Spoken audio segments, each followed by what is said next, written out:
Tu nous as toujours dit, moi tant que je pourrais sauter, je sauterai, peu importe l'âge, peu importe la hauteur, c'est ma passion, c'est ce que j'aime faire et donc ça j'arrêterai jamais. J'aime pas perdre comme tous les champions n'aiment pas perdre, mais quand j'ai la possibilité de faire ce que j'aime dans mon quotidien, pour moi c'est vraiment quelque chose qui n'a pas de prix et donc oui, j'ai pas de date de péremption, en tout cas je l'espère, et donc pour moi tant que je prends du plaisir, je vais continuer de jouer, quoi. Je dirais la satisfaction que je peux avoir aujourd'hui, c'est que le côté physique est derrière moi. Je suis tourné aussi maintenant sur 2025 et physiquement je peux enchaîner les séances. Malgré les années qui passent, j'ai quand même réussi à réparer mon corps et réussi à retrouver un certain niveau de compétitivité.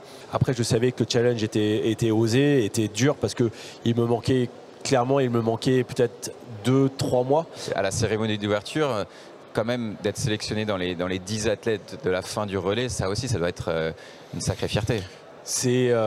Pour moi, c'est un des plus beaux cadeaux que j'ai pu recevoir, clairement. Ça remplacera en rien le fait de ne pas pouvoir sauter dans le stade olympique le jour des Jeux. Je dirais c'est aussi fort de manière bien différente. Et j'ai été conscient ce jour-là que j'ai vécu un truc irréel, tout simplement. On a beau être tous des grands champions, là c'était un moment où les émotions étaient quand même extrêmement fortes, quoi. Les gens qui regardent les Jeux Olympiques à la télé ou même dans les stades se rendent pas compte un petit peu de l'envers du décor, derrière les records, les médailles.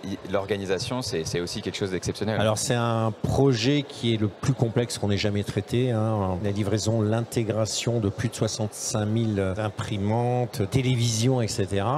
C'est la livraison sur les sites, c'est le financement. Et évidemment, après, on va traiter les Jeux paralympiques et il faudra également relivrer sur des sites différents, des sports différents, etc. Et à la fin, on revendra ces postes de travail, ces devices à l'ensemble de notre clientèle, parce qu'on veut évidemment des Jeux très green IT, l'héritage.